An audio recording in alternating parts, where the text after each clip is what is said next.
After 3 years of investigating ThesisGate, Birkbeck University revealed to us that examiner names and viva dates and locations are not private information. It proves that the University of London and the UK Information Commissioner's Office has been covering for Tsai Ing-wen.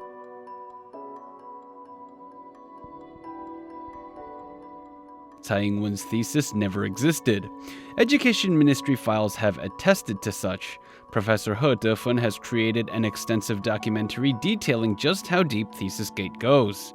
Taiwan's presidential office continues to ignore ThesisGate's glaring issues. It doesn't even dare to advance its court cases against the 3 scholars. It's clear the presidential office doesn't plan on doing anything about ThesisGate. However, the more pressing issue is, why doesn't the University of London dare expose Tsai Ing-wen? From the files published on whatdotheyknow.com, we can see that someone at the school helped facilitate an entry into the ProQuest database on Tsai Ing-wen's behalf.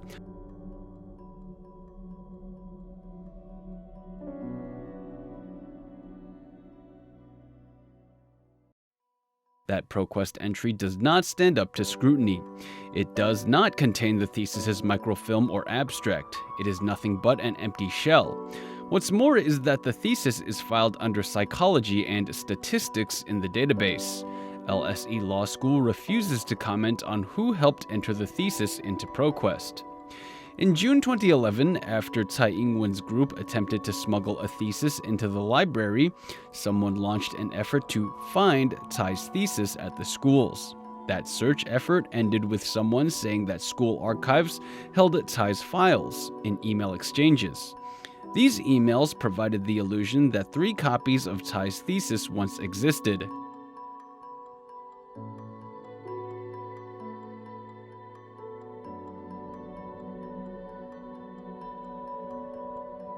If this information is simply an internal school review, then we might be able to say that someone just has faulty information. Nobody has done anything illegal. In 2015, the University of London passed the buck to a now defunct higher degree office. It said that the transcript office no longer had Tsai's records, but that the higher degree office would have held them. However, the school boldly said that it could confirm an award date for Tsai Ing-wen's PhD. At that point, the University of London became complicit in this scandal. Furthermore, the school helped get Tsai's thesis into the British Library, which in turn was information the presidential office used to refute accusations. 这本论文在35、6年前就已经存在，有2个证据。第一个，大家在过往的时间里面就已经知道，从大英图书馆的论文检索系统里面就已经可以查得到蔡英文总统这一本论文的相关记录，这是第一个证明。In 2019, LSE once again helped Tsai Ing-wen by accepting a faxed thesis into their women's library collection. This is the infamous black leather thesis, which was placed under strict viewing restrictions. That same year, the school published a statement saying Tsai's degree and thesis are real, but the thesis was simply lost.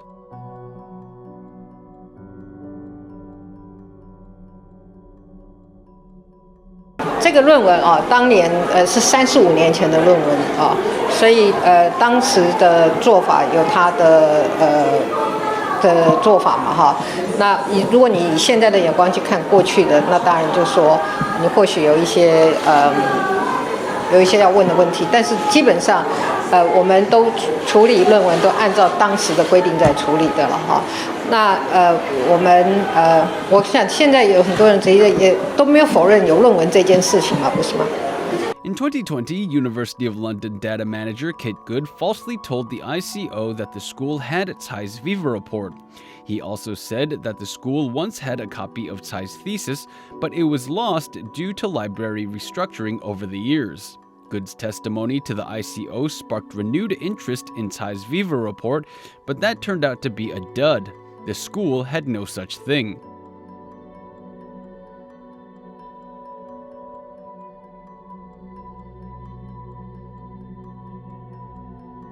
There's no way ThesisGate could have gotten this far without the school's help. The University of London will be remembered for its part in this scandal.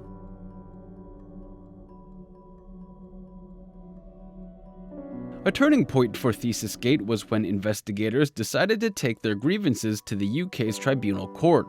The offending group never imagined this would happen. On November 26, 2021, LSE admitted it did not have Tsai's Viva report. In February 2022, the University of London's new data manager said the school had no information on Tsai's examiners or Viva dates.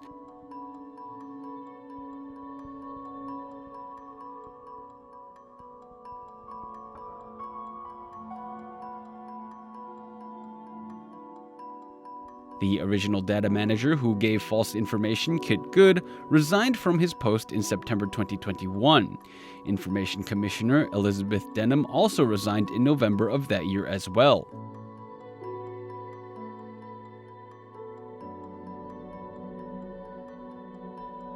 This simple matter of academic dishonesty has now become an international political scandal. Tsai Ing-wen will not only destroy her own legacy, but she will also take Taiwan's justice system and the University of London's reputation with her. Tsai Ing-wen's scandal is like a virus, corrupting justice and social values wherever it goes.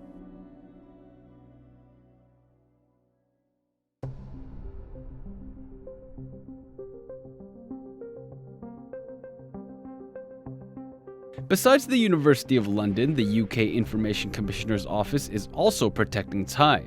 The ICO is not acting in the public's interest as it should be. Instead, it has become another cog in the political machine, helping to conceal the truth. Let's say that the ICO's June 11, 2020 ruling was solely based on the University of London's testimony and that the ICO isn't covering for Tsai.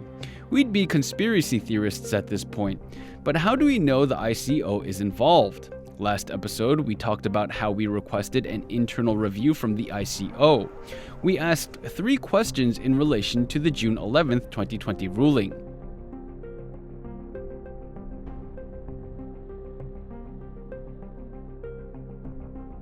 Number 1, please disclose any meeting minutes, including web conference recordings, email correspondence, text reports related to the ICO ex-commissioners reaching the wrong conclusion in the decision notice.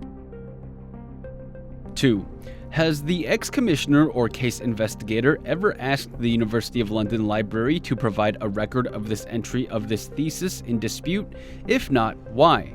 3, how do ex-commissioner agree the original copy held by the university library was lost or misshelved sometime between mid-1980s and 2010s, over which period there were numerous structural changes to the library?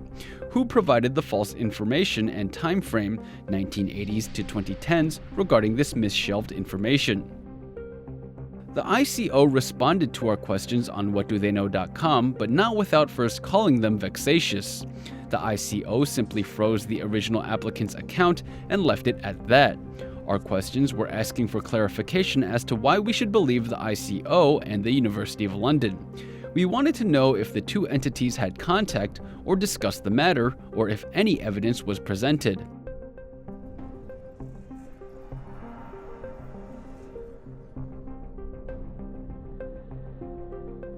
But the ICO decided to give a very politically motivated answer. This request is one of a number of requests the ICO has received about this topic and recognizes that they form part of a concerted campaign per Section 14 of the Freedom of Information Act.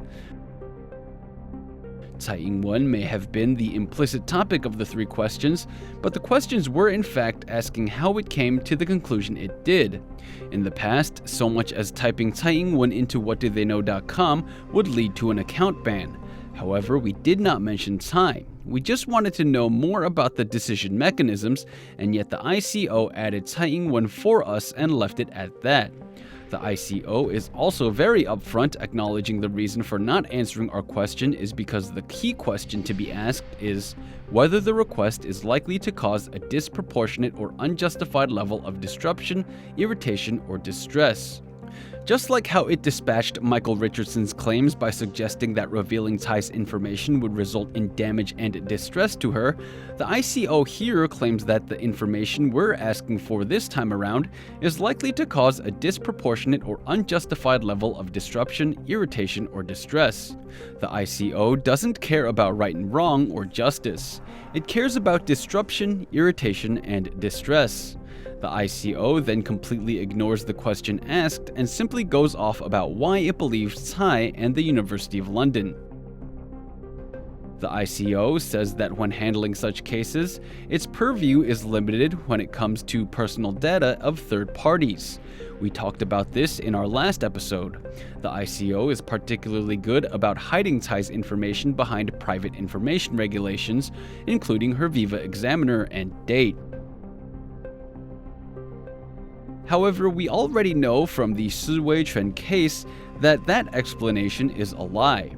We obtained Si's examiner and Viva information without trouble. The ICO is now simply protecting Tsai. That's why it's hiding behind this third-party explanation. If Tsai weren't president, would the ICO still grant her such preferential treatment? In reality, Viva dates and examiners are public information. This is particularly true for government-funded universities. Such information should be accessible to anyone under the Freedom of Information Act.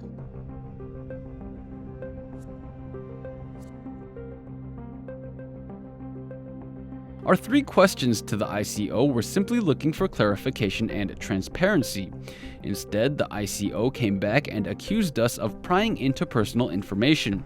The ICO is the one jumping to these conclusions, so who exactly is being vexatious here?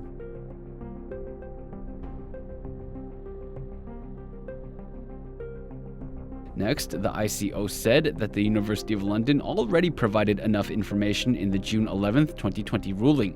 The ICO asserted that the university provided credible information and that the matter was dismissed in the first-tier tribunal. The ICO then included a final warning. It is said our intent was to try to add weight to theories around the falsification of President Tsai's PhD, which have already been considered at length by the Commissioner and the Tribunal, and found to be entirely lacking in substance, as well as to express dissatisfaction with the Commissioner's decision in these matters and cause deliberate disruption to the ICO's services. Neither is it correct for the ICO's information access services to be seen as a channel through which to try to obtain information about other public authorities, having thoroughly exhausted both the correct procedures to obtain information from the relevant authorities and the appropriate means for pursuing dissatisfaction with the outcomes. The ICO further closed out by saying, "It is not within the public interest for the ICO to further expend its finite resources in responding to requests of this nature when it is clear that doing so will not put to rest the postulated theories, given the unwillingness of their proponents to accept the clearly explained and well-evidenced position of the ICO, the University of London, the London School of Economics, and the First-Tier Tribunal on the matter thus far." This ICO ruling did nothing to address the ICO's mistakes. The ICO just wants to keep towing the line, even though Kit Good's testimony has already been proven false. This is how the ICO operates. It keeps hammering the same tired points home. It uses rulings made on bad information to respond to our inquiries. Even though we've proven that those rulings were based on bad information, the ICO doesn't care. According to the ICO, as long as we challenge them, we are disrupting their services. However, there is no reason to worry. Originally, investigators wanted the University of London to come clean about its collusion with Tsai. However, from those efforts, at least, we are now sure that the university is an accomplice. Knowing exactly who your opponent is isn't a bad thing. Now that we have confirmed that the ICO has chosen to stand with the wrongdoers, we know they will only stand in our way. We now know that we only have to keep drilling the ICO. Sooner or later, someone in there will say something wrong and it will all come crashing down.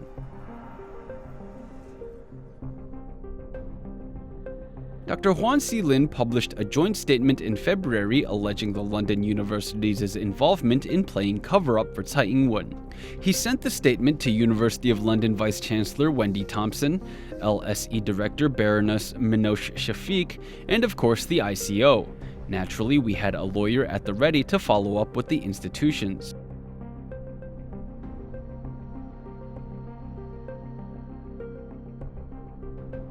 Any hope we harbored that the ICO will come forward and admit its mistakes has dissipated. However, the ICO has proven helpful. Through them, we learned on November 26, 2021, that LSE does not have Tsai's Viva records. That was instrumental in moving the investigation forward. The ICO also gave us the file dump from the University of London, which proved the school was helping Tsai's cover-up.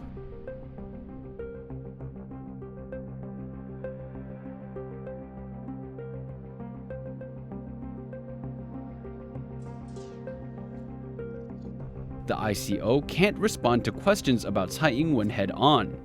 When the ICO couldn't offer any more insight in response to our inquiries, we turned elsewhere.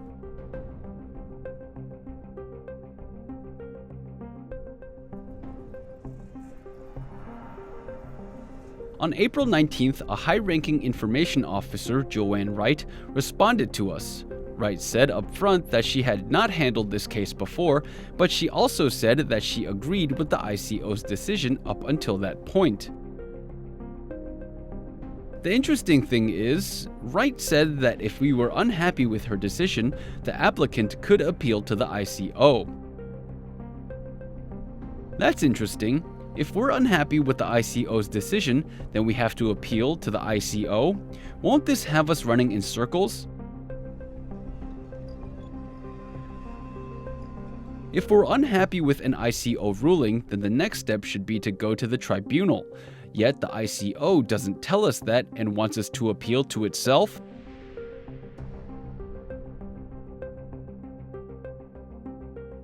Is the ICO telling us this because it's afraid of this case going to tribunal? Is the ICO worried that we'll unravel its June 11, 2020 ruling?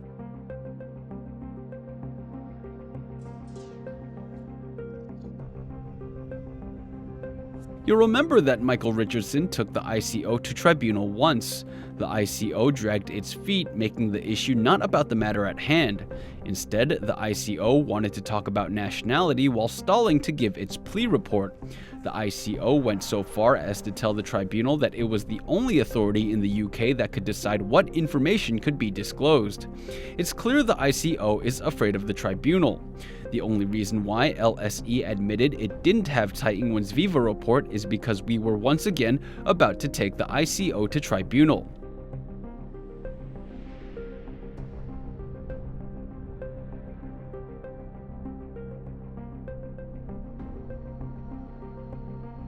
When investigators take the ICO to tribunal, anything can happen. In one case, the judge agreed that it was unlikely that Tsai's thesis disappeared. However, in the end, the tribunal ruled with the ICO, saying the University of London didn't have to reveal Tsai's examiners.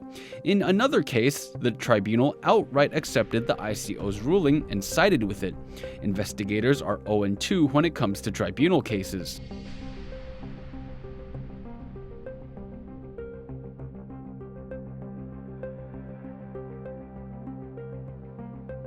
However, when Richardson said he wanted to appeal his tribunal case, opponents in Taiwan got nervous. During that time, a lot of misinformation started circulating on Taiwan's internet.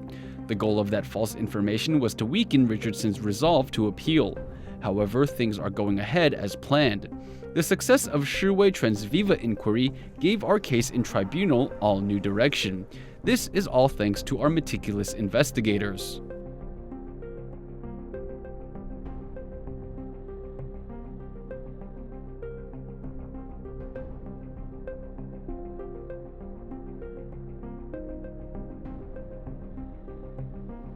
On April 25, 2022, something shocking came to our attention.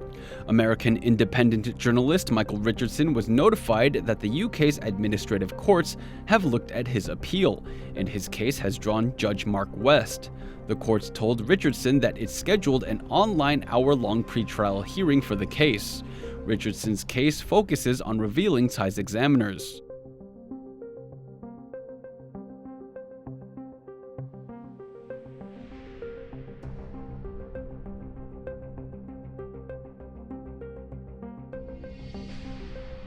Mark West graduated from Cambridge University and is a seasoned lawyer.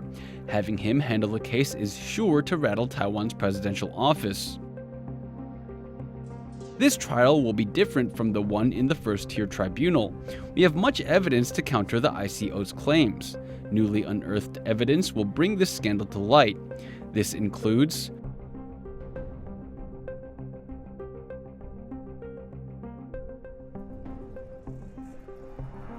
the LSE's counsel's claim that it denied holding Tsai Ing-wen's Viva reports on November 26, 2021.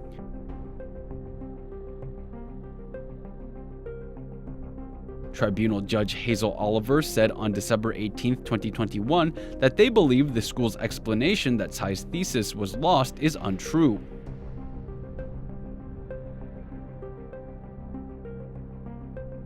Susie Merriweather denied that the University of London had information on Tsai Ing-wen on January 11, 2022, which is contrary to what Kit Good claimed.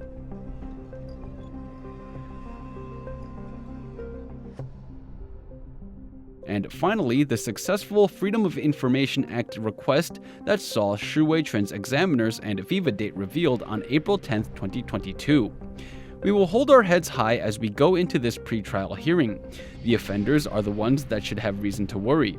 Remember, in their panic, the wrongdoers had LSE's Kevin Haynes throw out Michael Elliott and Leonard H. Lee's names as Tsai's examiners. Those two couldn't have overseen Tsai's Viva. Then Tsai's lawyer Lien Yuanlong changed Tsai's Viva date to October 17, 1983, and added a third examiner name, Richard Dale.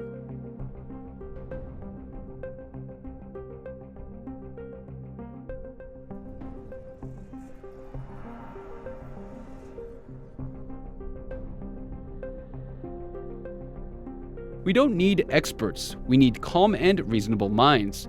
If Tsai's Viva really did take place, then LSE and the University of London would have told us who her examiners were long ago. Why is something so simple a matter of personal information? Furthermore, even if it is personal information, why won't Tsai Ing-wen authorize the information's publication?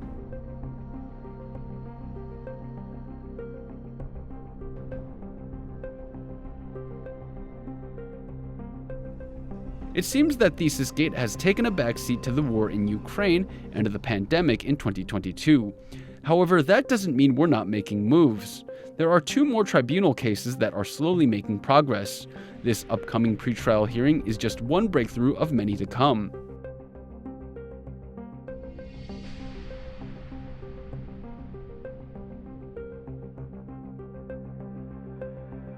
Many investigators are worried that the UK courts will also make this about politics. Mark West might hand us an unfavorable outcome. However, so long as we don't give up, the other side can never win. The tribunal is not our investigators' only course of action. As the UK prepares to roll back its lockdown restrictions, our investigative team is ready to make its next move.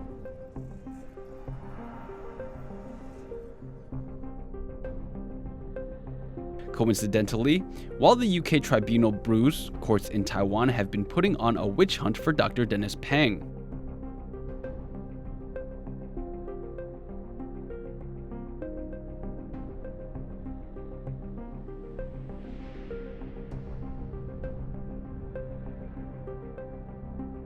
After investigators lost Richardson's first tribunal case, Taiwan's courts went quiet, almost as if they didn't see a need to give Dr. Peng a hard time.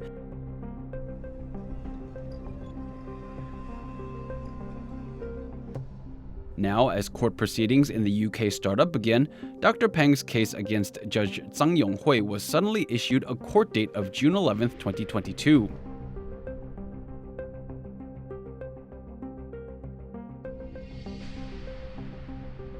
The subpoena for that case says that both sides must provide a plea within 20 days. It also said that Dr. Peng had to show up to court, otherwise the court would give a default judgment.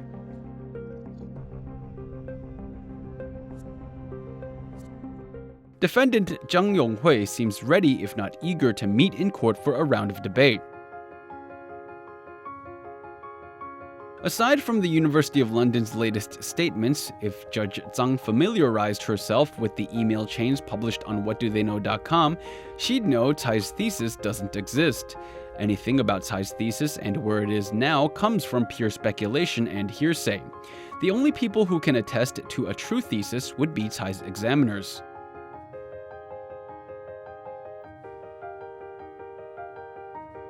However, we all know what Tsai is getting at. Her propaganda machine is losing steam. The truth is in London, while the revolution will be in Taiwan. This is the darkness before the dawn. Let us all look forward to the future.